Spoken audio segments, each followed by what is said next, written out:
कल्याणकारकं प्रधानं सर्वधर्माणां जैनं जयतु शासनं जैनं जयतु शासनं। पंच परमेष्टि भगवान की आचार्य श्री गुरुवर कुंद कुंद महाराज की आचार्य श्री गुरुवर विद्यासागर महाराज की परम पूज्य 108 निर्यापक श्रमण मुनि पंगव सुधा सागर जी महामुनिराज की मुनि संघ की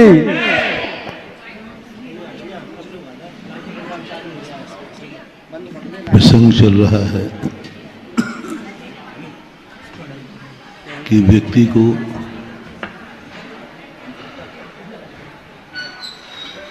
अतीत का ज्ञान तो होना चाहिए, लेकिन अतीत के भरोसे नहीं रहना चाहिए। चाहे वो सुख हो अथवा दुख हो, दुख के दिन भी अतीत के स्मृति में आते ही कषाय में वृद्धि हो जाती है। सुख के दिन भी स्मृति में आते ही कषाय की वृद्धि हो जाती है।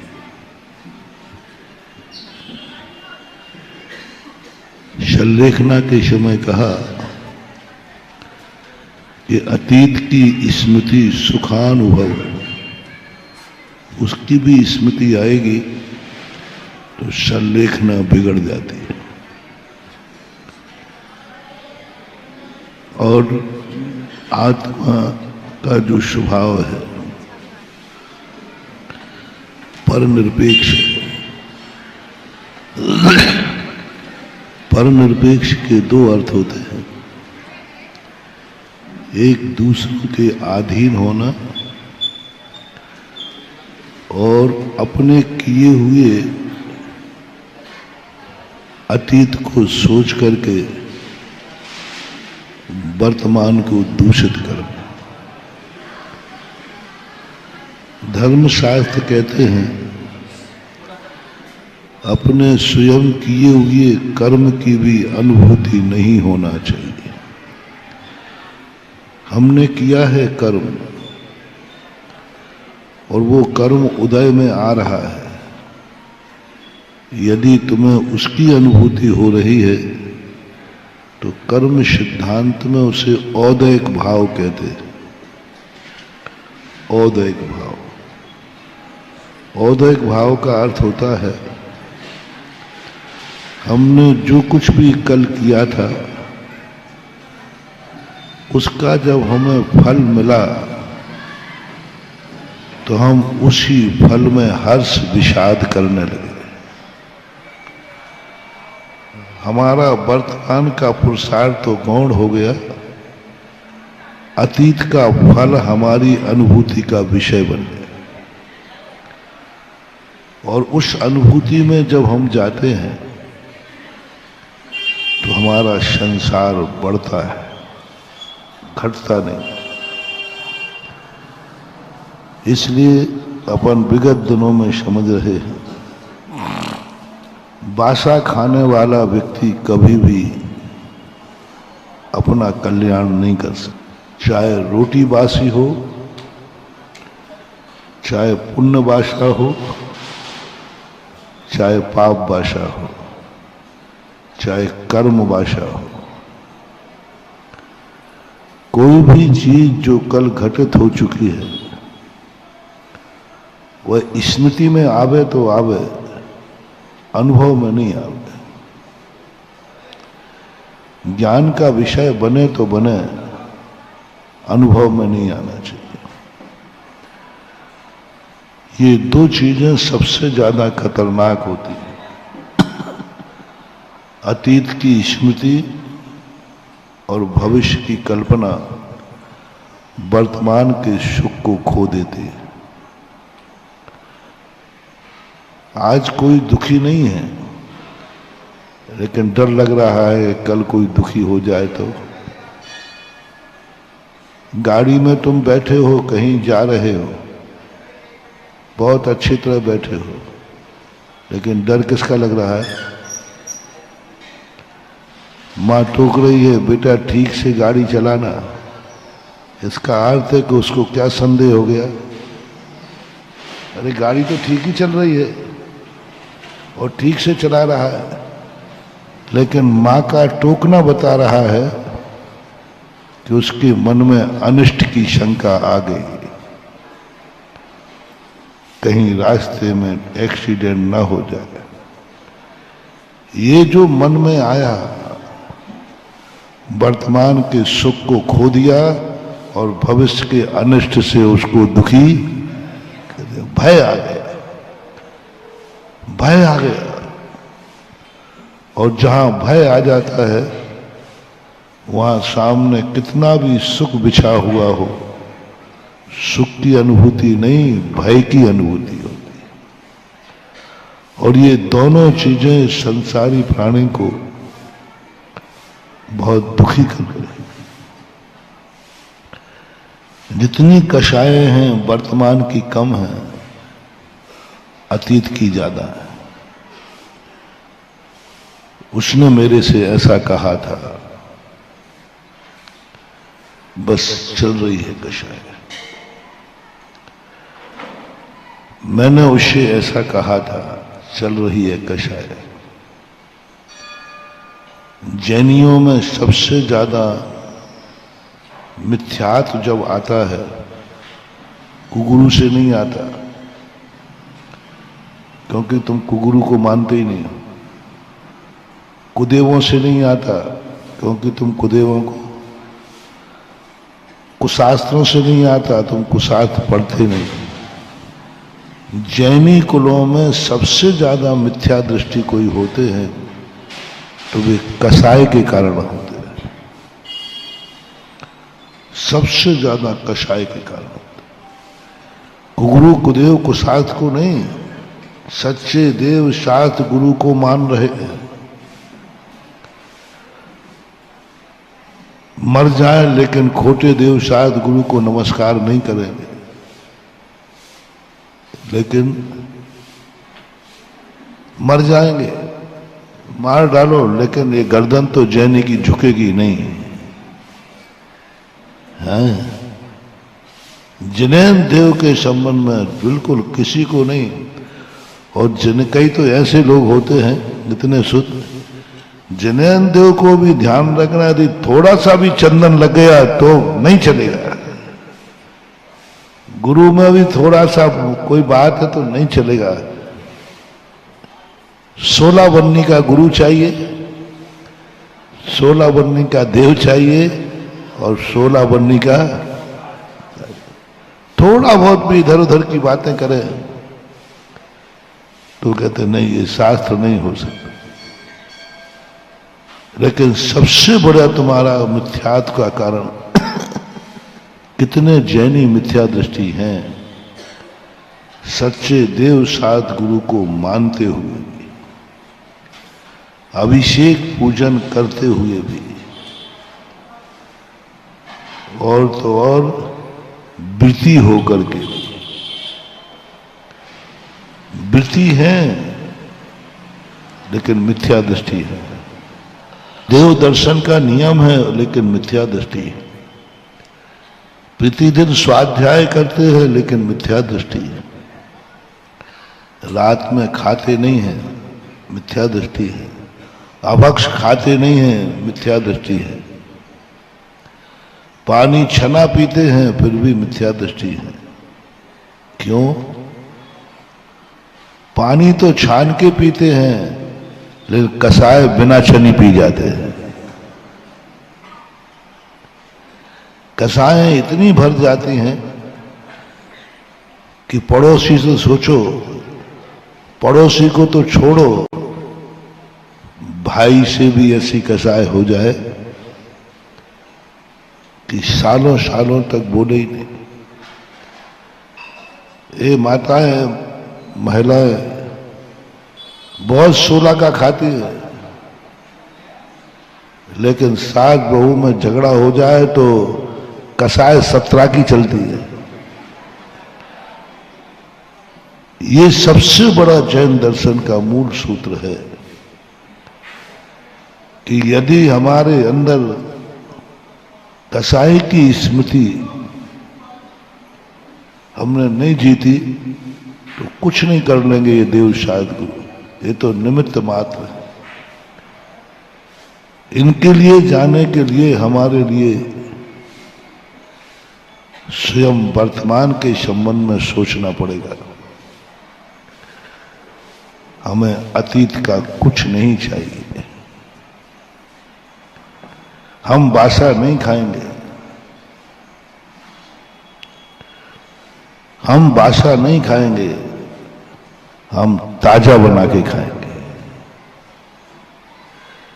क्योंकि बासा जो कुछ भी मिला है वो हमारे लिए बहुत अनुकूल नहीं होता, क्योंकि उसके उदय में हमें अनुभूति आ गई कि मैं जैन हूं। तुम जैन हो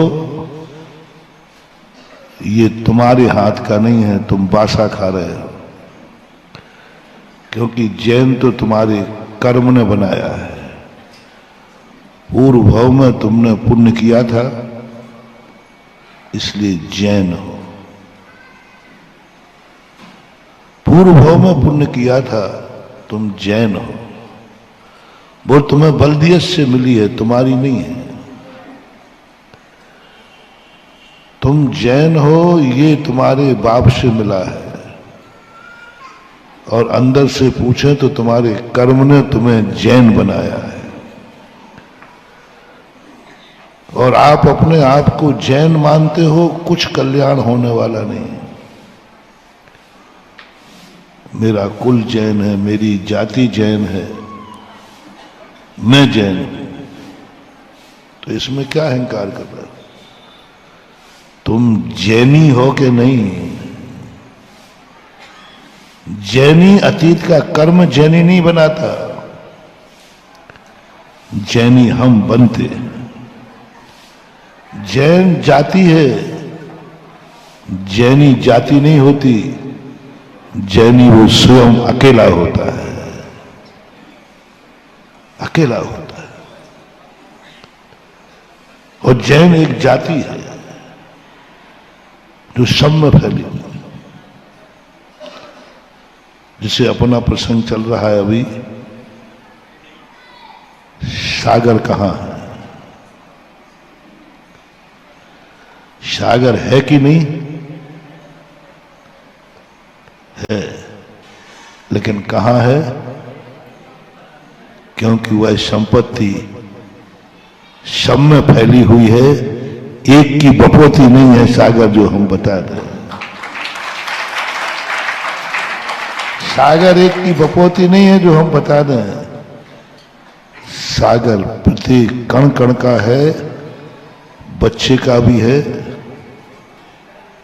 अब देखना, एड्रेस उसका होता है जिसका कोई बाप होता है।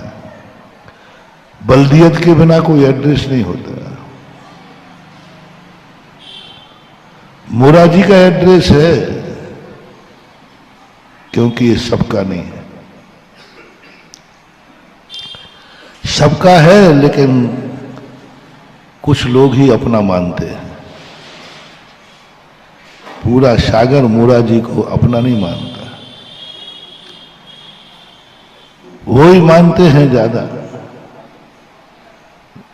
जिनको यहां अधिकार है, या जिनको मोराजी से कोई लाभ है। एक तो पदाधिकारी मानेंगे, दूसरे अड़ोस पड़ोस में लेने वाले हैं, तो उनको लाभ ये है कि वो यहां मंदिर में दर्शन करने, सो अपना मान लेंगे। स्वार्थ है तभी अपना मानोगे। मंगलगिरी को पूरा सागर अपना नहीं मानता, वही चिंतित रहते हैं जिनके वहां स्वार्थ है, उन्हीं को चिंता है महाराज जी मंगलगिरी का क्या होगा, मंगलगिरी का क्या होगा। आप मंगलगिरी को कुछ करो। जब भी कोई सार्वजनिक धार्मिक वस्तु की कोई चिंता व्यक्त करता है तो मेरी खोपड़ी थोड़ा एक्स्ट्रा चलती है। मैं तुरंत सोच लेता हूं बनिया इतना निस्वार्थ तो नहीं हो सकता,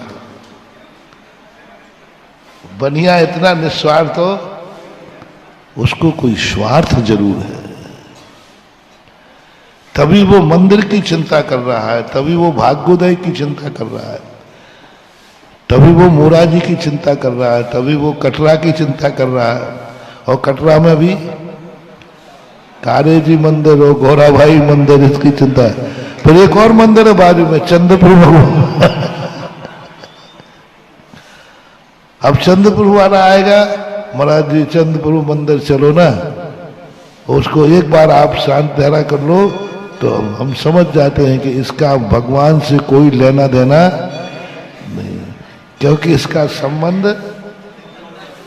उसको तकलीफ ये नहीं हुई कि मंदिर का दर्शन नहीं किया, उसको तकलीफ की कि जिस मंदिर को मैं मेरा मानता हूं उसमें आप नहीं गए। वो सबसे बड़ा ये, और ये धर्म क्षेत्र में जब ये बात आ जाती है, समझ लेना धर्म का और धर्मात्मा का दोनों का डाउनफॉल आ गया। तुम किस लिए चिंता कर रहे हो? ग्रस्त में और तुम में अंतर कहां है?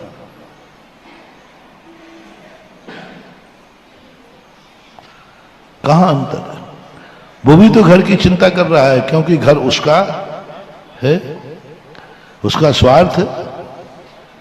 वो तो बेटे की चिंता कर रहा है। एक व्यक्ति ने दान देने की बात आई तो नियम ले लिया, मैं सुबह से प्रतिदिन 1000 रुपया दान दूंगा। तो वो 1000 रुपया दे के आ गए। एक व्यक्ति ने 5 रुपए का नियम किया, दोनों ही सागर के थे। महाराज ने पूछा तुमने कितना दान दिया? बोले साहब सुबह उठ करके 1000 रुपए का दान दिया। दूसरे से पूछा भाई तुमने कितना दिया? बोले साहब मेरे पास तो 5 रुपया थे, तो मैंने तो 5 रुपये दिया। अब बड़ा दान किसने दिया? 1000 रुपये। पक्का दिया ही 1000 रुपये। लेकिन महाराज ने आशीर्वाद नहीं दिया। बोले महाराज आशीर्वाद दे दो। बोले अभी नहीं दूंगा। 1000 दिया है, इससे दान नहीं माना जाएगा। 5 रुपया दिए हैं, ये दान की, देने का नाम दान नहीं है, देने का नाम दान नहीं है। आज दान को इतना ज्यादा खराब कर दिया, दान शब्द हर चीज में जोड़ने लगे। जैन दर्शन कहता है दान का अर्थ देना नहीं है। रक्तदान, किडनी दान, लीवर दान, पाय दान, पीक दान, लगा दो दान सब में। पीक दान को भी क्या कहते हैं बताओ? दान कितनी बड़ी चीज है महानुभाव। दान धर्म है, दान भैयावृत्ति है। दान से भोगो, प्रणते उच्च गौतम भोगो दानात उपासनात पूजा, उपासना से पूजा। भक्ति सुंदर रूपम स्तवनम कीर्ति तपस्वी सु। कितना बड़ा दान की विशेषता है। प्रणते उच्च गोत्रम, नमस्कार करने से उच्च गोत्र का बन जाता है। भोगो दानात, ये जितनी भोग संपदा मिलती है, जो कुछ भी तुम्हारे पास है, जो कुछ भी, एक रोटी भी है, एक कपड़ा भी है, एक मकान भी है, जो कुछ भी है वो सब तुम्हें दान से मिला है। दान बीज है, पूज्यवर समंत भद्र महाराज श्रावकाचार में कहते हैं, भोग दान से ही प्राप्त होता है, भी मत लगाना। जो भी चीज तुम भोग रहे हो, रोटी भी भोग रहे हो, खा रहे हो, बिना दान के मिल ही नहीं सकती, मिल ही नहीं सकती। एक दाना भी नहीं मिल सकता। उपासनात् पूजा, थोड़ी भी तुम्हारी पूजा हो रही है, कोई भी तुम्हें रिस्पेक्ट दे रहा है, कोई भी तुम्हारे लिए आदर दे रहा है, नियम से तुमने कभी जिनेंद्र भगवान की उपासना की होगी। तपस्वीसु, तुमने साधु की कभी उपासना की होगी। भक्ति सुंदर रूपम, आपका जो सुंदर है, दर्पण में देख करके जो अपने रूप पर इतरा रहे हो, मालूम है किससे मिला? भक्ति सुंदर रूपम। भक्ति से भगवान बनो या नहीं बनो, भक्ति एक ऐसी क्रीम है, फेयर एंड लवली, गोरे होने की क्रीम। गोरे होने की क्रीम क्या है? भक्ते सुंदर भक्तांबर, सहस्र नाम एक ही भाव स्त्रोत। इससे परमार्थ की सिद्धि हो या ना हो, लेकिन भक्ति सुंदर रूपम। सुंदर के दो अर्थ होते हैं, एक शरीर की सुंदरता और एक आत्मा की सुंदरता। शरीर इतना सुंदर होगा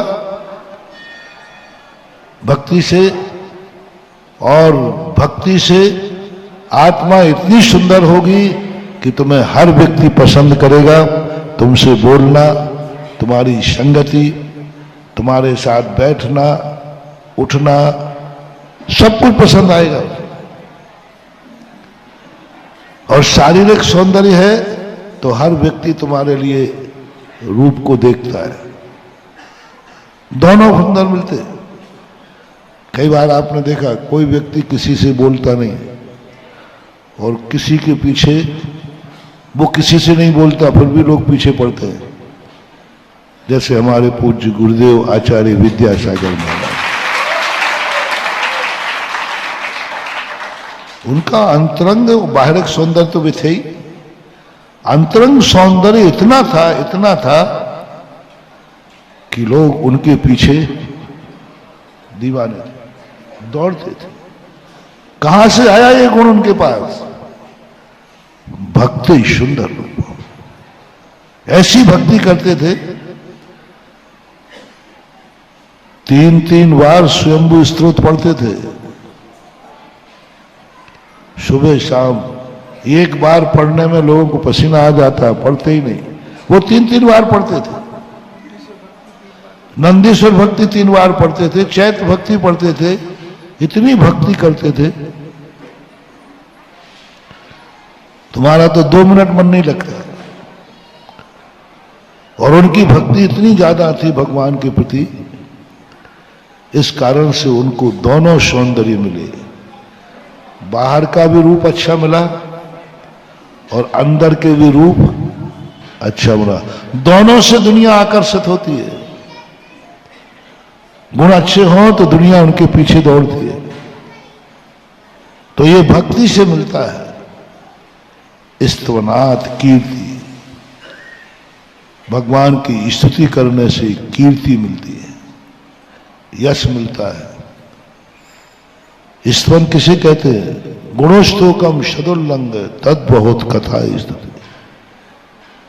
आपकी कीर्ति कब मिलती है? हम पूजा में घटाए देते हैं। आपने मुनि महाराज को कहा ये मुनि महाराज हैं, ये मुनि महाराज, तो तुमने नमोस्तु किया। जैसे ही नमोस्तु किया, जब जब जितने बार आप नमोस्तु करोगे उतने बार आपको उच्च गोत्र का बंध होगा।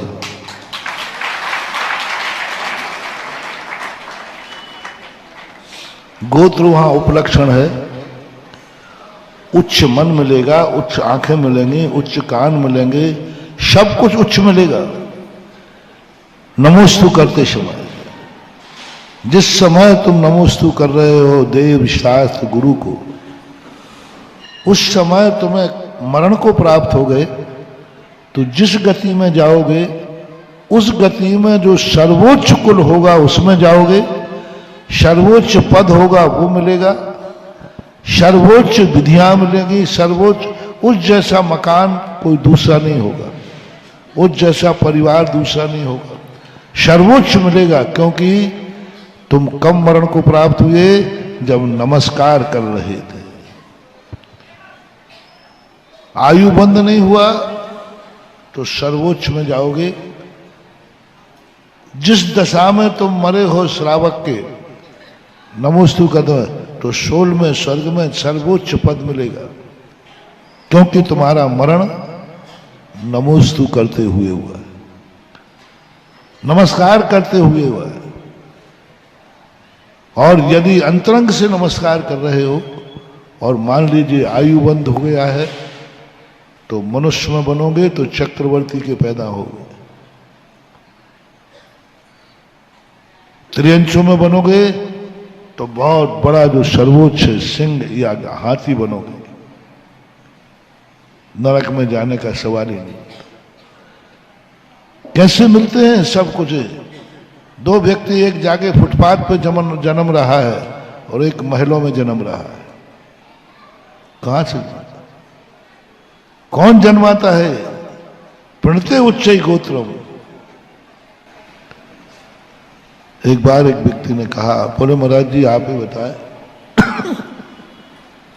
आप कितने मंदिर बनवाओगे बता दो, कितने तीर्थ बनवाओगे ये बता दो। मैंने कहा मैंने तो एक भी तीर्थ नहीं बनवाया, मैंने तो एक भी मंदिर नहीं बनवाया, आज तक ना बनवाया है ना बनवाऊंगा। आप लोगों को ताज्जुब लग रहा है ना, क्योंकि तुम्हें सबसे मालूम है कि सबसे ज्यादा मेरे ही द्वारा बने, लेकिन मैंने कभी नहीं बनवाया और बनवाऊंगा भी नहीं। भगवान के लिए तो मैं कोई काम करूंगा नहीं, भगवान से मेरा एग्रीमेंट है। मैंने कहा भगवान तुम्हारे लिए तो मैं कुछ भी नहीं करूंगा,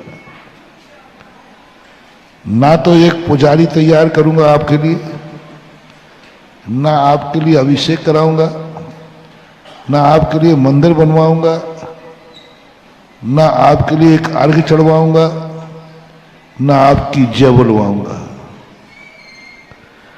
आपके लिए तो मैं मरूं तो मर जाऊं, भगवान के लिए तो कुछ नहीं करूंगा। भगवान का मंदिर मैं, अरे राम राम राम राम राम, मैं भगवान का मंदिर बनवा ही नहीं सकता, कभी भी प्रेरणा भी नहीं दूंगा।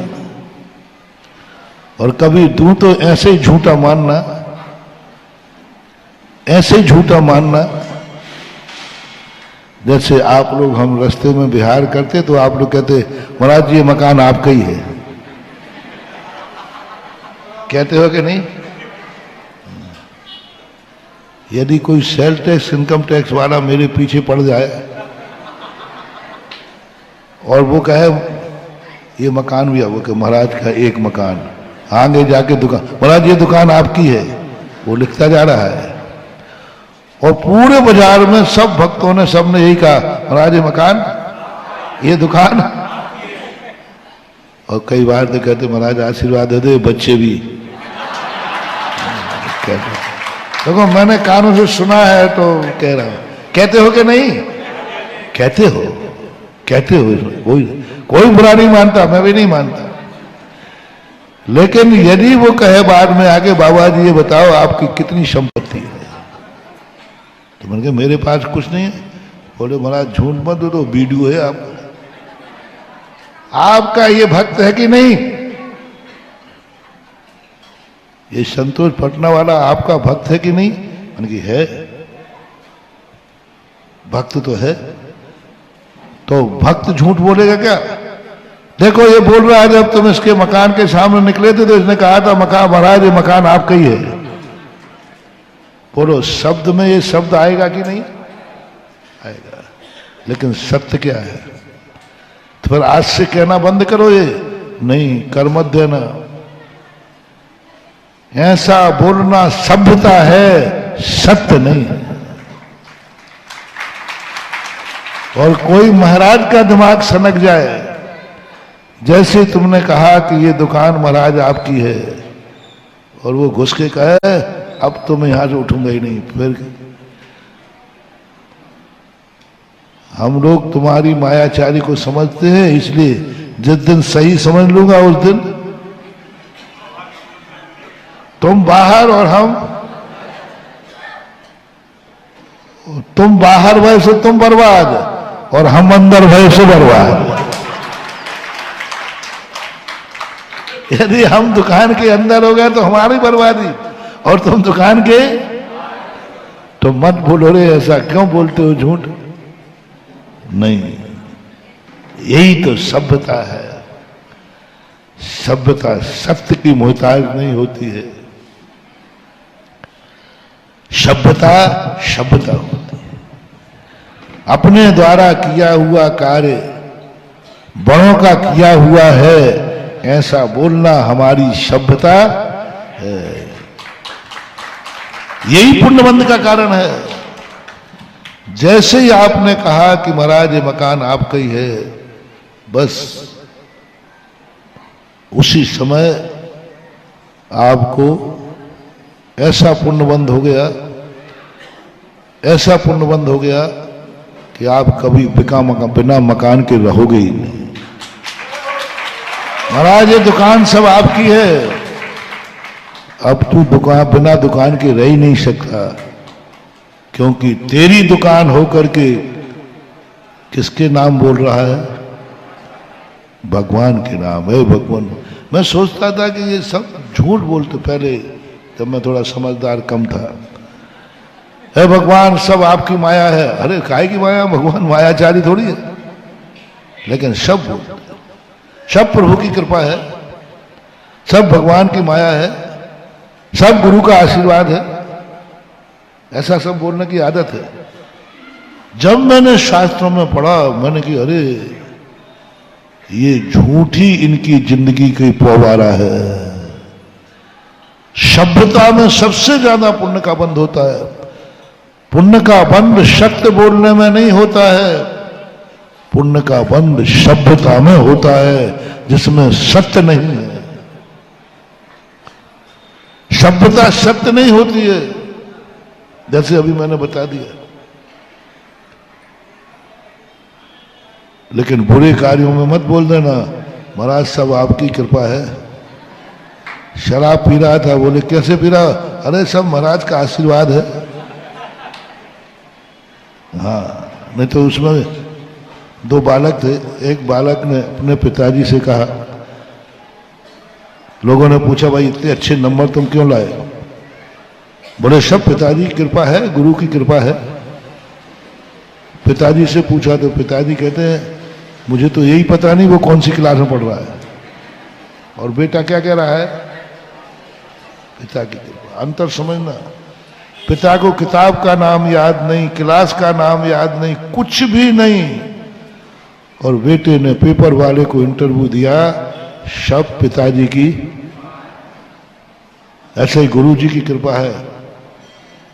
पेपर वाले कहे महाराज जी आप पक्षपात करते हो। क्या बात है? बोले इसने कहा गुरु की कृपा है।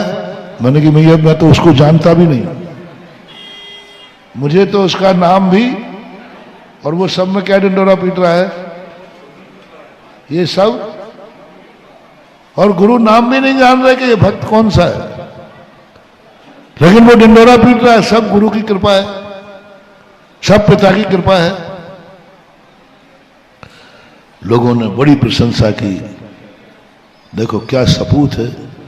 सारी मेहनत 18 घंटे स्वयं पढ़ाई की, और जब श्रेय आया तो किसको दे दिया? बस इसी का नाम है भक्ति।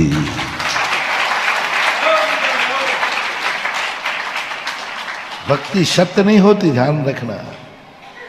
भक्ति के सत्य के चक्कर में मत पड़ना, ध्यान रखना। कितना गजब, ये है समर्पण। कुछ भी नहीं किया तुम्हारे पिताजी ने और तुमने सारी दुनिया में डंडोरा पीट दिया। आज जो कुछ मेरे पास है सब पिताजी की कृपा से, गुरु की कृपा से। भगवान ने कुछ नहीं किया, करता भी नहीं है भगवान। संसार में सबसे ज्यादा कोई निकम्मा है तो भगवान है, उसमें भी जिनेंद्र निकम्मा, अठगुणा, किंचुना, होन, शर्म, निकम्मा कहा उनको? कुछ नहीं, ठलुआ है। कुछ करना धरना उनको कुछ, क्योंकि वो सब कुछ कर चुके हैं। ये देसी भाषा बोलिए बुंदेलखंडी। निकम्मा, निठल्ला, ये मालूम किनके टाइटल है? जिनेंद्र भगवान को कहते हैं प्राकृत भाषा में। निकम्मा, निठल्ला कुछ नहीं। अब बुंदेलखंड में निकम्मा और निठल्ला किसे बोलते हैं? जो कोई काम का नहीं। तो ये भगवान भी कोई काम के नहीं है, कुछ नहीं करने धरने वाले। कुछ नहीं, तो मरो तो जियो तो कोई लेना देना नहीं इनको। कम से कम अपन तो कोई को दुख देखकर आंख में आंसू आ जाए,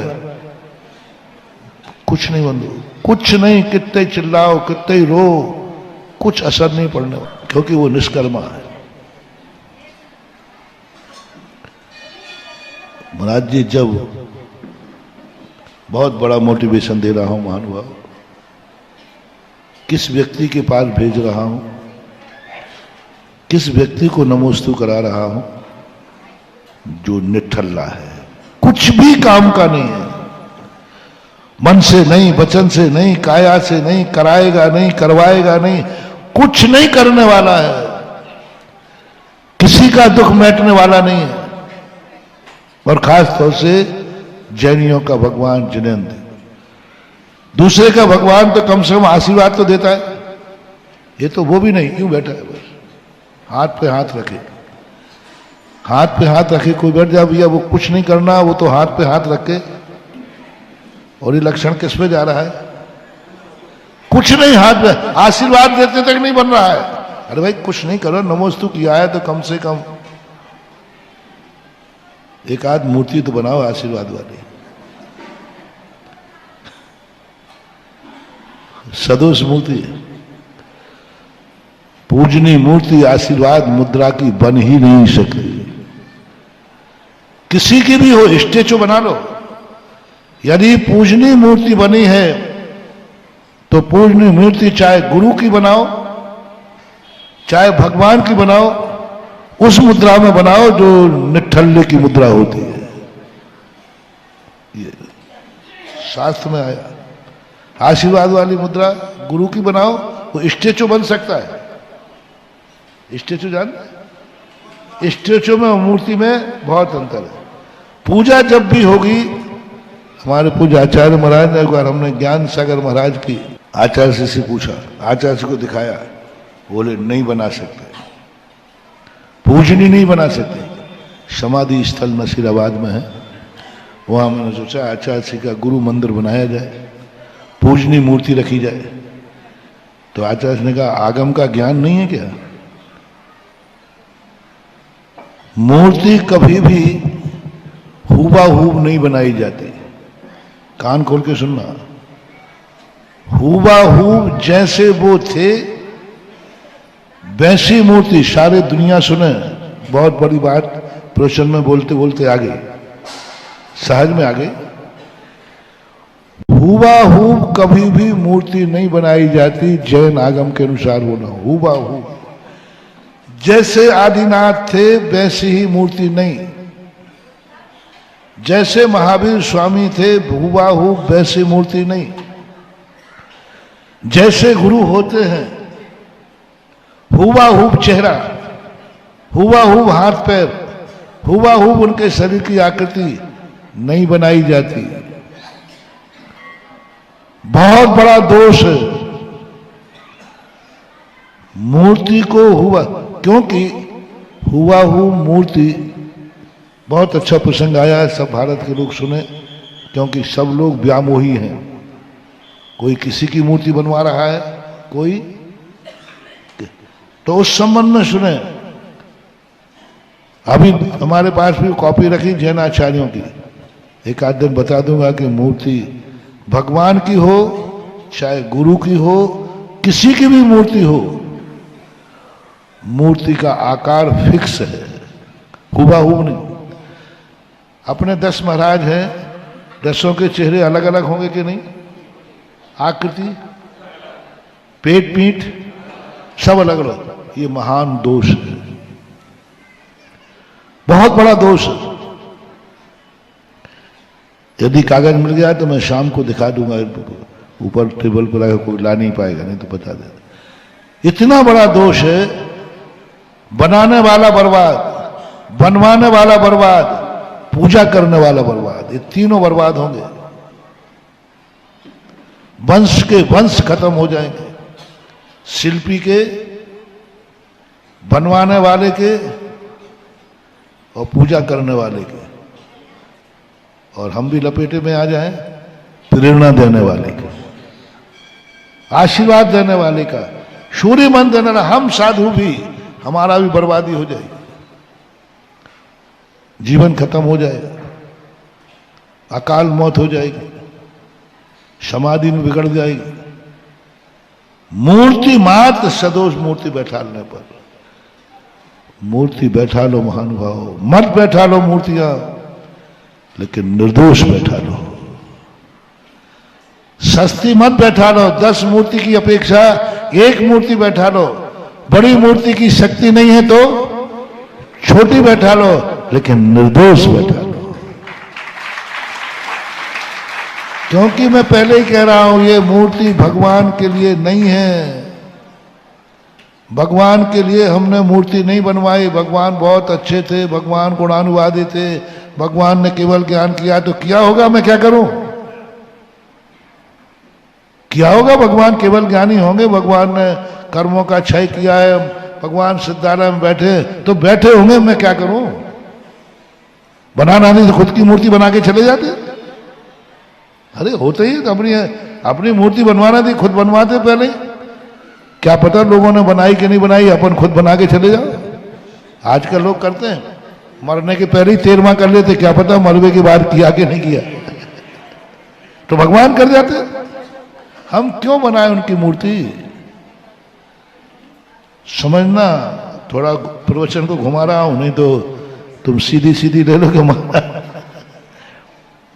मेरे प्रश्नों में बाहर सब चलाने वालों को मटेरियल बहुत मिलता है, लेकिन कटिंग करके देते हैं वो, पूरा सुनाओ तो। भगवान के लिए अपन को मूर्ति बनाना ही नहीं है। मूर्ति बनती है अपन सबके लिए, भगवान के लिए मंदिर नहीं बनता, मंदिर बनता है अपन सब। पूजा भगवान के लिए नहीं होती है, पूजा होती है, अभिषेक भगवान के लिए नहीं होता। अभिषेक कर्म प्रबंध निगडैरपिहीन ताप्तम ज्ञात्वापि भक्ति वसता परमादि देव त्वाम श्री कलमत है। भगवान मुझे मालूम है आप तो सदा से निर्मल हैं, आपको अभी आप तो सदा कर्मल से रहते हैं, आपको अभिषेक की क्या जरूरत। लेकिन भगवान अभिषेक करूंगा, क्योंकि अभिषेक आपका होता है, पाप मेरे धुलते हैं। संसार का सबसे बड़ा अतिशय देखो, लोग कहते हैं धर्म में अतिशय क्या है। आज तक कोई बताओ, कोई दूसरा व्यक्ति नहावे और फ्रेश दूसरा हो जावे। नहा रहा है दूसरा और दूसरा क्या कर रहा है, फ्रेश हो रहा है। हमारे मंदिर में चमत्कार देखो, नहन किसका हो रहा है और फ्रेश कौन हो रहा है, भक्त। ये है सबसे बड़ा चमत्कार। है कोई विज्ञान में ताकत, है कोई विज्ञान में ऐसा चमत्कार कि कोई का नहन हो और फ्रेश कोई हो? हमारे यहां होता है। नहन भगवान का होता है और फ्रेश काम सीए कलमस गणोन्मथ नाय देव। हे भगवान, मैं आपके लिए अभिषेक नहीं कर रहा हूं, मैं इतना पागल नहीं हूं, इतना पागल नहीं हूं, चक्रवर्ती हूं, सेठ हूं, मुझे ही दुनिया नहाती है, मैं तुम्हें नहाऊंगा? तो आपके लिए अभिषेक नहीं है। इस अभिषेक में मेरे ऊपर जल ढालो तो मेरा पाप नहीं धुलेगा। ये चमत्कार है, जल तेरे पे ढालता हूं, पाप मेरे धुल जाते हैं। मैं सदा प्रश्नों में कहा करता हूं, कभी भूल करके भगवान के लिए अभिषेक मत करना, बहुत बड़ा पाप है। अरे भैया, आज मंदिर में अभिषेक ही नहीं हुआ, तो नहीं हुआ तो क्या क्या बात होगी? भगवान बिना नहाए बैठे हैं। अरे भगवान बिना नहाए बैठे, भगवान बिना नहाए बैठे, वो तो उनका बहुत अच्छा गुण है, बहुत बढ़िया गुण है। अरे मुनि अवस्था में इन्होंने नियम लिया था कि मैं नहाऊंगा नहीं, तो वे बिना नहाए बैठे तो अच्छा ही है ना, वे मूल गुण पाल रहे हैं। भगवान का नहाने के लिए, नहाने की उनको जरूरत नहीं, वे तो मुनि व्रत नहीं मुनि। जब मुनि महाराज ही नहीं नहाते तो भगवान क्या नहाएंगे? तो अच्छे हैं भगवान को बिना नहाए बैठे हैं, ये कभी मत बोलना। जो भगवान को बिना नहाए बैठे हैं भैया, कोई तो एक लोटा ढाल दो, वो एक मुनि महाराज को, एक भगवान को भ्रष्ट कर रहा है। क्योंकि एक मूल गुण को, 28 मूल गुणों में एक मूल गुण क्या है? आय स्नान, भ्रष्ट कर रहे। भगवान के लिए अभिषेक है ही नहीं, करना भी नहीं। एक गांव में मैं गया, महाराज जी कहते, महाराज मेरी बदौलत है जो भगवान को एक लोटा मिल जाता है, मैं नहा देता हूं तो नहाने नहीं तो भगवान बिना नहाए बैठे जाए। कई बार महाराज मैं बाहर जाता हूं तो भगवान बिना नहाए बैठे रहते हैं। मैंने कहा दादाजी, आप कल से ही भगवान को नहाना बंद करो, नहीं तो नरकों में पड़ोगे। तो दादाजी क्या बोले? बोले महाराज मैंने सुना था कि आप उल्टा बोलते हो, अब तो आपने, मैंने उल्टे ही सुन भी लिया। अभी तक जितने महाराज आए बड़े खुश होते थे, अरे भैया बहुत भक्त है तो भगवान को प्रतिदिन, हाँ महाराज जी मैं इसी कारण कहीं बाहर भी नहीं जाता, क्योंकि भगवान को कौन नहाएगा, भगवान का निहन कौन करेगा, भगवान का अभिषेक कौन करेगा, इसलिए मैं अभी कहीं बाहर नहीं जाता हूं। भगवान का शब्दों पर ध्यान देना। भगवान का यदि मैं बाहर चला गया तो कल भगवान का अभिषेक कौन करेगा, कल भगवान को नहन कौन करेगा? मैंने कि दादाजी आपको प्रशंसा मिली होगी, आप बहुत बड़ा गलती कर रहे हैं, आप भगवान के अभिषेक के लिए रुक रहे हैं, आप बहुत बड़ा पाप कमा रहे हैं। आप भला चाहते हो, अंतिम समय चल रहा है, भगवान को नहाना बंद करो, नहाना बंद करो, बहुत बड़ा पाप है, मिथ्यात है। आप लोग भी कान खोल के सुनना। और इसी नीति के कारण से मंदिरों में अभिषेक करने वाले बंद हो गए थे, क्योंकि भगवान को नहाना है, कोई भी नहा देगा। और सेठ लोगों ने क्या कर दिया, पुजारी लगा दिया, नहाना ही तो है, लोटा पुजारी भी तो ढाल सकता है, नहाना तो पुजारी भी कर सकता है कि नहीं कर सकता है। सब सेठों ने, राजस्थान में देखो पूरे हर मंदिरों में 100-100 घर की कॉलोनी है, पुजारी अभिषेक करता है, सेठ जी के मंदिर का पुजारी अभिषेक करता है। और जिन सेठों ने बनाया था वो सेठ स्वयं अभिषेक करते थे। मैंने कहा भगवान ज्यादा है उसमें मत रहना कि मैं नमोस्तु इतने लोगों से करा रहा हूं, आपको नहीं करा रहा हूं, तो फिर क्यों करा रहा है? वरना आप चुप तो बैठो थोड़ा, क्योंकि आपको नमोस्तु करने से हमारे भक्तों को उच्च पद मिलते हैं, उच्च गोत्र मिलता है, इसलिए करा रहा हूं। दान भगवान को नहीं दिला रहा हूं, ये तो कहने की बातें हैं, जैसे कहा था ना, कहने की बातें हैं, ये सभ्यता है, सभ्यता छोड़ना नहीं। वही बात चल रही थी, सभ्यता में ही पुण्यबंध है। तो सबसे बड़ा पुण्यबंध बता रहा था, वो देखना, सत्य बाद में बता दूंगा। फिर महाराज लोग तो कहते ही हैं कि हम मंदिर बना रहे हैं, ये झूठ है। लोग तो कहते ही हैं महाराज तीर्थ बना रहे हो, आप भी कहते हो, ये झूठ है, ये झूठ है। भगवान का अभिषेक का उपदेश दिया, ये झूठ है। जैसे झूठ कैसा है, जैसे आपने कहा था ये मकान, बोलो ये सही है कि झूठ है? जोर से बोलो। हाँ, झूठ है। तो बेटा तुझे शर्म नहीं आती गुरु के सामने झूठ बोलने में? नहीं है, नहीं है, नहीं है। वही तो रहस्य में बता रहा था, यही रहस्य में बता रहा था। इसलिए मैंने तुम्हारे रहस्य को बताने के भगवान को निठल्ला कहा था, निष्कर्मा कहा था। यही तो चमत्कार दिखा रहा हूं। यदि भगवान निठल्ला नहीं होता तो आज दुनिया में चमत्कार नहीं होता। भगवान निष्कर्मा नहीं होता तो आज चमत्कार नहीं होता। भगवान हाथ पे हाथ रखे नहीं होता तो चमत्कार नहीं होता। यही तो बताना है, निठल्ले का चमत्कार। किसका? आशीर्वाद लेने का नहीं। आशीर्वाद वाली मूर्ति बना भी दोगे तो कोई चमत्कार नहीं है। हाँ तुम बना दो महाराज की आशीर्वाद मूर्ति, कोई चमत्कार नहीं है। चमत्कार तो उसी मूर्ति में आएगा जो हाथ पे हाथ रखे है। आंख खुली बना दो जिससे तुम्हें देख ले, नहीं, चमत्कार तो उसी मूर्ति में होगा जिसकी आंख झुकी हुई होगी। निठल्ला। अपन सबको मालूम है कि भगवान कुछ नहीं करता। मालूम है कि नहीं? भगवान कहां है? सिद्धालय में बैठा है। कुछ भी लेना देना नहीं उसको, कुछ भी लेना देना नहीं। महानुभाव, ये सत्य मानना, सत्य मानना। बाहुबली ऊपर बैठे, उनसे पूछ लेना। भगवान किंचित मात्र भी कुछ नहीं करते हैं, कुछ नहीं देते लेते हैं, कुछ नहीं मिलने वाला उनसे, वे निठल्ले हैं।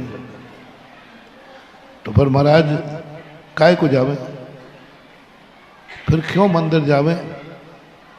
नहीं जाना है बेटा। वो कुछ नहीं करता, वो कुछ करेगा नहीं। और जैसे ही तुम्हें बोलना है, कोई पूछे भाई तुम्हारे क्या हाल चाल है, अच्छे चल रहे, सब भगवान की कृपा है, बस ये है पुण्यबंध का कारण। तो वो भगवान से पूछेगा, भगवान आपकी कृपा है? बोले मेरे पास कोई कृपा नहीं है। और भक्त कहता है मुझे तो उन्हीं की कृपा है, जिन्होंने कुछ किया नहीं उसी के माथे तुमने सब कुछ मर दिया। यही भक्ति है, यही पुण्य है, और यही तुम्हारे उच्च गोद का बल का कारण है। समझ लेना जैनियों की भक्ति।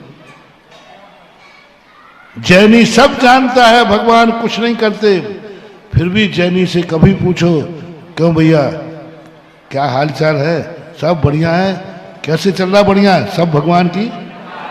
बस ये बोला जो आपने, बस यही भक्ति है। जिसने कुछ नहीं किया उसके श्रेय पे सब रख दिया, सब भगवान की कृपा है। पिता को यही पता नहीं है कि मेरा बेटा कौन सी क्लास पढ़ रहा है, और वो पेपरों में छपवा रहा है, सब पिताजी की कृपा से मैंने अच्छे नंबर। यही है भक्ति। अब वो क्या हो गया सुनो। जैसे उसने ये कहा, पिताजी को कुछ भी मालूम नहीं कि मेरा बेटा कौन सी क्लास, और बेटा क्या कह रहा है पेपर वालों से, बस उस समय उसको ऐसा पुण्य कर्म का बंध हुआ, वो कभी अनाथ पैदा नहीं होगा। ये सभ्यता का चमत्कार, सत्य का चमत्कार नहीं कह रहा हूं। सत्य क्या था? तेरे पिता, नहीं पिताजी तो हमारे को मूर्ख हैं, कुछ नहीं जानते, उनको तो यही पता नहीं मैं किस क्लास में पढ़ रहा हूं। तो बेटा अच्छे नंबर क्यों लाए? मेरा देखना, हाथ देखना, मेरी दम पर मैंने 18 घंटे पढ़ा है। उस समय ऐसा कर्म दिया, पिताजी को क्या सिद्ध कर दिया? मूर्ख हैं, उन्हें कुछ भी पता नहीं है, वे कुछ नहीं करते हैं, ये तो सब मेरी दम है। उसी समय उसे अनाथ नाम कर्म का बंद हो गया। अब वो अगली बार में जन्मेगा तो, लेकिन माँ बाप की गोदी नहीं मिलेगी।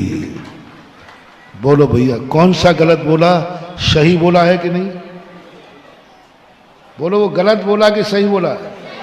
सही बोला। अब कहता मैं गलत बोल रहा हूं, पापा से पूछ लो। पापा ने कहा हाँ बेटा सही कह रहा, मैंने कुछ मैं पढ़ा।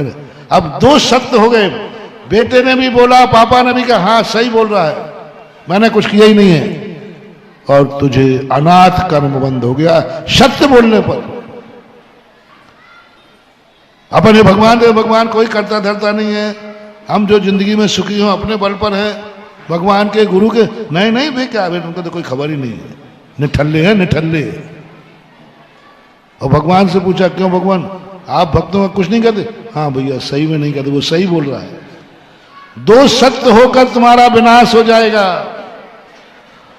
और दोनों सत्य को ठुकरा दो और झूठ बोल दो, सभ्यता दिखा दो, जो कुछ भी है सब भगवान की कृपा है, तो तुम्हें जन्म जन्म तक भगवान का मंदिर मिलता रहेगा। मात्र इतने मात्र से जहां भी तुम जन्मोगे उसी मोहल्ले में जिनेंद्र देव का मंदिर मिलेगा। उस कुल में जन्मोगे जहां तुम्हारे पूर्वज जिनेंद्र देव का दर्शन करके 45वां दिन भगवान के चरणों में जाएगा। मात्र इतने मात्र से जो कुछ भी है सब प्रभु की कृपा है, ये सभ्यता है, सत्यता नहीं। ऐसी सभ्यता हमारे जीवन में यदि आ जाती है और हम आगे बढ़ जाते हैं तो ये भक्ति का रूप, भक्ति का चमत्कार आ सकता है।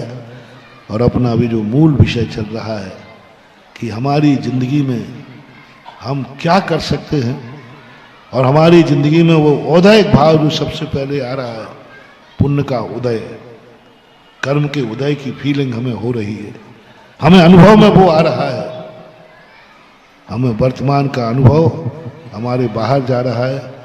आपका समय हो गया, क्योंकि 1-2 दिन जरूर हम 8:30 पे लेट हुए, लेकिन सही प्रवचन का समय है 8:05 का। आज पहली बार हम समय से आए,